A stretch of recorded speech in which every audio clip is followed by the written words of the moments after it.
bodoh banget lah, kamu tuh nggak mungkin bisa dapat kayak gitu. Akhirnya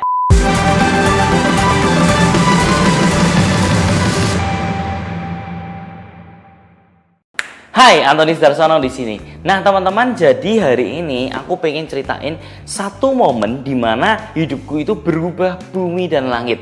Dan ketika momen ini ada, itu tuh benar-benar ngubah aku dari seseorang yang nggak punya apa-apa, yang masih bocah banget, yang masih nggak tahu tentang bisnis, nggak tahu tentang dunia banget, sampai akhirnya momen ini benar-benar ngubah aku, hidupku 180 derajat, dan aku banyak mengerti tentang dunia keuangan, dunia finansial, dunia properti. Ini adalah momen-momen yang mengubah aku menjadi sekarang ini, yang bisa membuat aku beli properti dari 1, 2, 3, 4, 5, 6 terus sampai akhirnya bisa memiliki beberapa properti kos-kosan dan punya juga perumahan kaflingan yang dijual-jual ke orang-orang. Dan satu momen ini itu benar-benar merubah, dan aku pengen banget sharing ke kalian momen apakah itu dan bagaimana aku bisa meraihnya, dan gimana akhirnya kesempatan-kesempatan itu sangat-sangat terbuka buat aku. Dan ini mungkin bisa menjadi kesempatan buat kalian juga ketika kalian punya momen ini. Nah, jadi ceritanya ini kita flashback ke belakang lagi. Kita flashback kurang lebih 4 tahun sampai 5 tahun yang lalu. Pada waktu itu usiaku masih 19 tahun, teman-teman. Nah, 19 tahun ini aku mutusin untuk ikut sebuah seminar di Jakarta. Aku masih ingat banget waktu itu duitku tuh masih sangat pas-pasan karena namanya masih ngerintis usaha F&B ku tuh juga baru-baru merangkak naik. Dan waktu itu usia 19 tahun itu aku ingat banget, aku ikutin sebuah seminar yang harganya itu puluhan juta. Dan ketika aku ikut seminar itu, semua teman-temanku itu semua ngatain aku kalau, "Ton, kamu terlalu bodoh untuk ngikutin seminar itu. Ton, kamu cuma ditipu sama pembicara yang sebenarnya itu tidak mungkin bisa dilakukan sama anak-anak muda gitu loh. Apalagi kamu tuh masih bocah banget, masih anak bawang banget." Dan karena sebelum masuk ke seminarnya, waktu itu aku udah bayar, baru aku cerita ke teman-teman. Waktu aku masuk ke sana, ke Jakarta, waktu merantau ke Jakarta, ngeliat situasi seminarnya, dan aku ngerasa waktu itu aku bener-bener minder banget, karena yang seperti kata teman-temanku bilang, waktu itu aku paling bener-bener nggak punya uang di sana gitu loh, paling maksain diri banget. Waktu itu aku paling kecil, paling bocah, karena umur 19 tahun siapa sih yang kepikiran tentang properti gitu loh. Biasanya teman-teman pada mikirnya digital marketing lah, tentang saham. Tapi waktu itu aku mutusin untuk ngikutin seminar properti, dan benar, yang paling muda di seminar itu cuman aku sendiri. Waktu itu aku bener-bener masih mompong-pelompong banget lah, uang nggak punya, terus habis itu juga pengalaman nggak punya, ilmu-ilmu tentang properti itu nggak ngerti, AJB nggak ngerti, PPJB nggak ngerti, IMB nggak ngerti, semuanya nggak ngerti. Bahkan sampai ngelihat surat sertifikat aja itu sebenarnya nggak bisa gitu loh. Benar, waktu itu datang dengan kosong melompong. Tapi setelah pulang, teman-teman, aku tuh bener-bener kayak dapat semua ilmu tentang properti. Langsung ngerti banget. Oh, properti itu slow blow-nya kayak gini. Ternyata bisa diakalin kayak gini-gini. Ternyata bisa digunakan cara-cara yang gini-gini supaya bisa memiliki properti sendiri gitu loh. Jadi kayak begitu seminar selesai, aku langsung tahu, dan aku tahu banget apa yang harus aku lakuin. Waktu itu aku ngeputusin buat tugas pertama aku adalah listing. Aku harus cari properti yang bener-bener murah banget. Waktu itu aku masih ingat banget, langsung aku cari properti itu listingannya dari koran, dari majalah, terus habis itu juga dari internet. Semuanya aku listing, aku catat satu-satu semuanya. Habis itu aku tempel di papan, jadi aku ngerti yang mana yang sudah pernah aku telepon, yang pernah sudah aku kontak. Nah, begitu aku cari ada berapa ratus listingan. Nah, itu waktu itu aku bener-bener niat banget, sampai berapa ratus gitu aku cariin semua, catetin semua, sampai aku ngerti dari yang nggak ngerti harga tanah per meter berapa, sampai jadi kayak aku tahu harga tanah di sini berapa, di sini berapa, di sini berapa. Dan yang menarik adalah setiap kali aku telepon ke orang dan akhirnya aku mutusin buat ketemu sama penjualnya itu langsung anggap remeh aku, teman-teman. Jadi waktu itu karena aku masih umur 19 tahun ya, bisa dibayangin lah, 19 tahun nggak punya uang, tiba-tiba datang ketemu owner, habis itu minta nego. Padahal secara look aja itu udah nggak meyakinkan kalau aku bisa beli propertinya dia gitu. Waktu itu juga masih bocah banget, jadi pakaiannya tuh ya seadanya aja, nggak pernah mikir harus pakai pakaian rapi, nggak pernah kepikiran harus gimana-gimana banget ya, karena emang pada intensitasnya ya karena pengen praktek aja, dia dilakuin aja gitu loh. Dan benar, sebulan cari, 1,5 bulan cari, benar-benar gak ada hasil sama sekali. Setiap kali aku cari sudah ketemu kira-kira pas, pasti ketika aku datang ke sana nego-nego harga, penjualnya sendiri itu malas buat ngeladenin gitu loh. Penjualnya sendiri ngerasa kalau alah ini nggak mungkin beli lah, cuman omong-omong doang lah. Jadi harganya tuh nggak bener-bener dipangkas. Jadi aku pikir ya udahlah, kok rasanya ini bener-bener susah banget gitu loh, bener-bener nggak bisa banget dilakuin sama anak-anak kecil. Nah waktu itu ditambah aku cerita ke orang tuaku tuh bilang, alah bodoh banget Ton, kamu ngikutin yang kayak gituan. Kamu cuma ditipu sama pembicaranya Ton. Kamu kalau misalkan bisa dapat properti murah yang under value, ya semua orang bisa jadi orang kaya. Kamu nggak usah lah ikut-ikut yang kayak gitu. Udahlah kerja yang bener, ikutin arahan orang tua yang bener, gak usah ngikutin yang aneh-aneh lah. Ngapain sih hidup kamu tuh selalu aneh-aneh, ditipu sama pembicara, lakuin bodoh banget lah, kamu tuh nggak mungkin bisa dapat kayak gitu. Akhirnya karena dapat perkataan-perkataan yang negatif terus menerus, itu jadinya tuh kayak mikir, emang apa bener ya, jangan-jangan tuh aku ditipu, emang bener ya, kayaknya tuh emang nggak mungkin bisa berhasil gitu loh. Nah itu tuh terus ke bawah, terus ke mindsetnya ke bawah, karena kalau properti itu gini loh, sangat-sangat tidak bisa diukur pencapaiannya. Beda kalau misalkan kita pakai digital marketing ya. Hari ini kita coba testing 100.000 di sini dengan audiens yang seperti ini. Kalau nggak berhasil, besok kita coba lagi 100.000 dengan market yang berbeda. Nah itu kita akan menemukan polanya dalam waktu 1 hari 2 hari. Mungkin ya kalau enggak ya hari ini, pagi ini coba, sore ini coba, malamnya coba lagi. Itu bisa di testing 1 hari beberapa kali. Dan itu pun juga pasti akan ketemu, polanya tuh akan ketemu dalam waktu 1 bulan kalau kamu benar-benar konsisten. Ya paling 1 minggu 2 minggu itu udah mungkin kamu udah mulai ngerti-ngerti lah, dapat dikit. Tapi kalau di properti itu enggak loh teman-teman.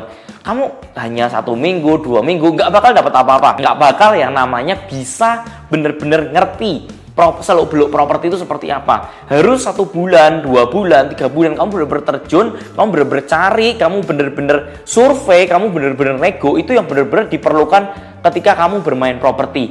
Nah setelah itu teman-teman, singkat cerita, pada waktu 3 bulan, waktu itu aku mutusin, oke lah, kayaknya emang ini tuh nggak bisa berhasil, dan aku nggak mungkin bisa berhasil dari sini gitu loh.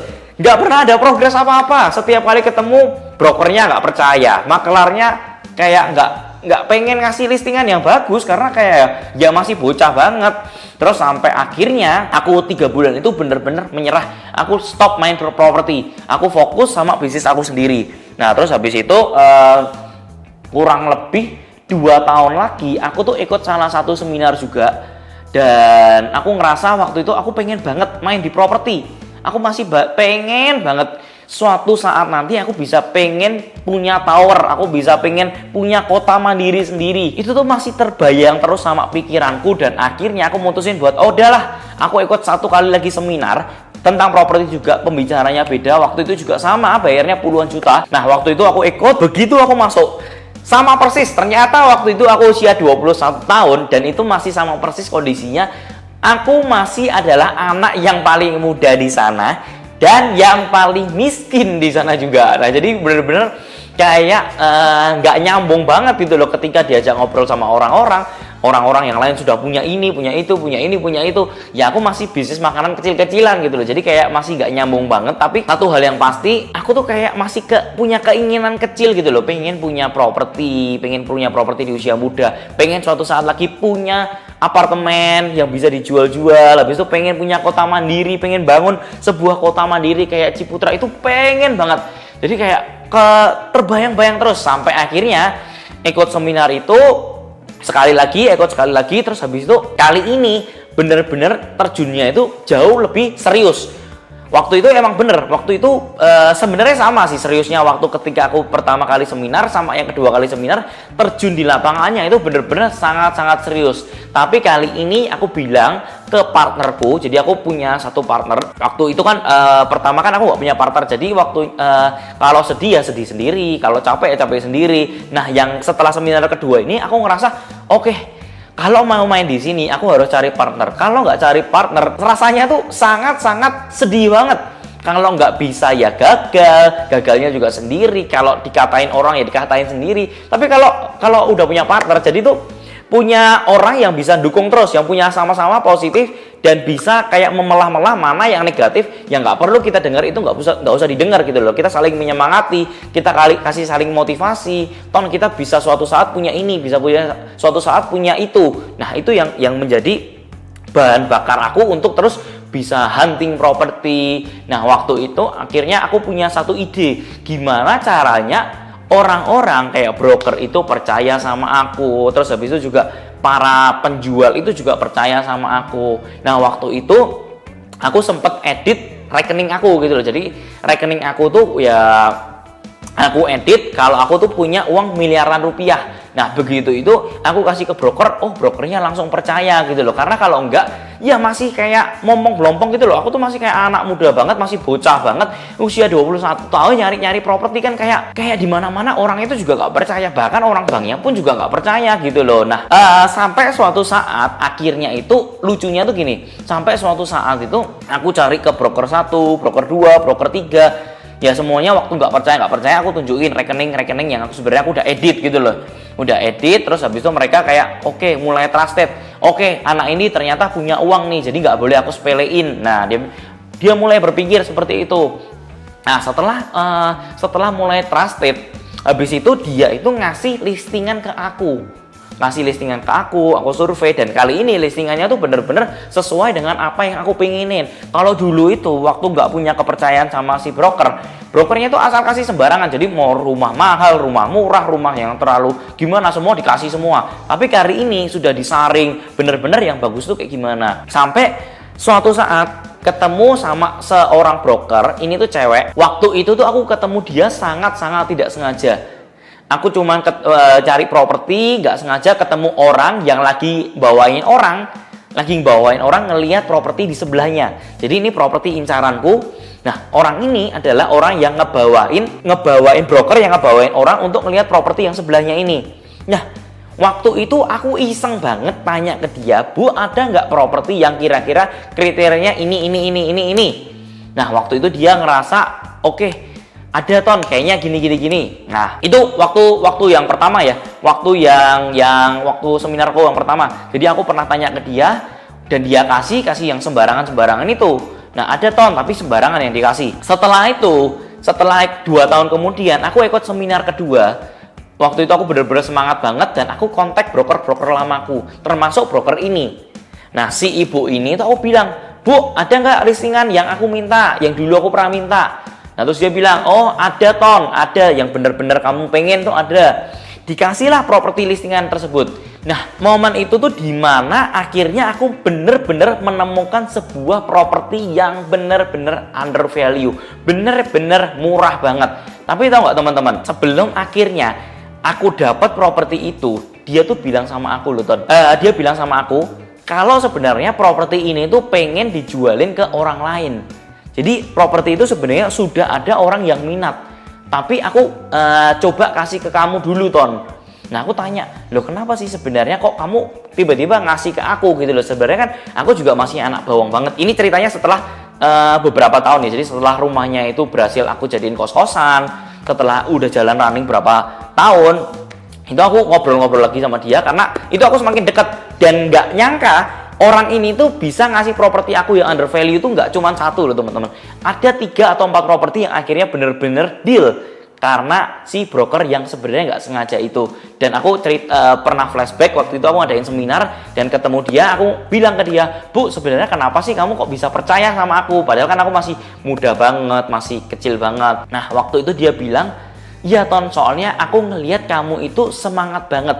Dari umur 19 aja, kamu tuh bener-bener datengin aku di tempat yang jauh, kamu bener-bener ngajain aku makan, maksudnya bener-bener niat banget gitu loh. Sampai yang ketika kamu kontak aku lagi, itu tuh kamu bener-bener datengin ke rumahku, mau ngobrol sama aku. Jadi kayak aku ngerasa, gila, anak ini tuh bener-bener punya niatan yang luar biasa, beda banget sama orang-orang lain. Dan ketika kamu bener-bener minta kayak gitu, aku bener-bener nyariin properti yang sesuai kriteria kamu. Nah, jadi teman-teman, waktu itu, momen itu dimana aku dikasih properti yang murah itu bener-bener momen yang mengubah hidupku bumi dan langit. Momen itulah yang membuat aku akhirnya bisa membeli beberapa properti yang akhirnya menjadikan aku itu developer. Karena momen kecil itu dimana aku mutusin tidak menyerah untuk selalu percaya pada mimpi, pada hal-hal kecil aku komitmen, aku konsisten, dan aku disiplin untuk selalu tanya broker, terus habis itu cari-cari listingan yang murah. Aku komit melakukan hal itu walaupun sebulan, 2 bulan, 3 bulan nggak pernah dapat yang namanya hasil, tapi setiap hari itu aku tahu kalau aku terus konsisten, aku komitmen, aku disiplin melakukan ini terus, pasti dalam 1 tahun pasti aku ketemu satu properti yang murah. Dalam 1 tahun aku pasti nemuin kira-kira properti itu seperti apa, celahnya seperti apa, patternnya seperti apa. Nah itu tuh aku bener-bener akhirnya dapat banget. Nah teman-teman, yang pengen aku sampaikan adalah kalau misalkan waktu itu aku tidak komitmen, aku tidak konsisten, dan aku tidak bilang, Ton, cobalah sekali lagi, dimana sekali lagi itu sebenarnya bisa merubah hidupmu dari yang nggak punya apa-apa menjadi seseorang yang luar biasa. Nah teman-teman, ketika kamu sedang melakukan sesuatu apapun itu hari ini, please teman-teman, kalian lakukan yang terbaik, kalian disiplin, kalian komitmen sama apa yang kalian lakukan, dan kalian selalu ingat kenapa kalian itu pengen menjadi seperti itu. Ingat terus apa yang sebenarnya kamu inginkan. Jangan pernah dengerin apa kata orang lain, jangan pernah dengerin omongan orang itu seperti apa, karena mereka nggak ngerti, mereka nggak berhasil, dan mereka ngomong kalau itu tidak bisa berhasil juga untuk kamu. Tapi tidak seperti itu teman-teman. Kalau mereka tidak berhasil, belum tentu kamu juga tidak berhasil. Siapa tahu kamu malah jauh lebih berhasil daripada mereka. Teman-teman selalu ingat, disiplin, komitmen, konsistensi itu adalah yang membedakan antara orang sukses dengan orang yang tidak. So teman-teman, ketika kamu sedang berada dalam situasi sedih, berada dalam situasi kok nggak maju-maju, selalu ingat bahwa suatu saat nanti kamu akan berterima kasih sama dirimu yang sebelumnya, karena kamu tidak menyerah, karena kamu konsisten, dan karena kamu komitmen sampai hari ini. So teman-teman, thank you for watching. Semoga video ini bisa membuka mata kalian. Semoga video ini bisa membuka anak-anak muda supaya bisa lebih komit sama apa yang kalian sudah percayakan dan sudah perjuangkan sedari dulu. Thank you teman-teman for watching, and I'll see you in the next video. See ya guys!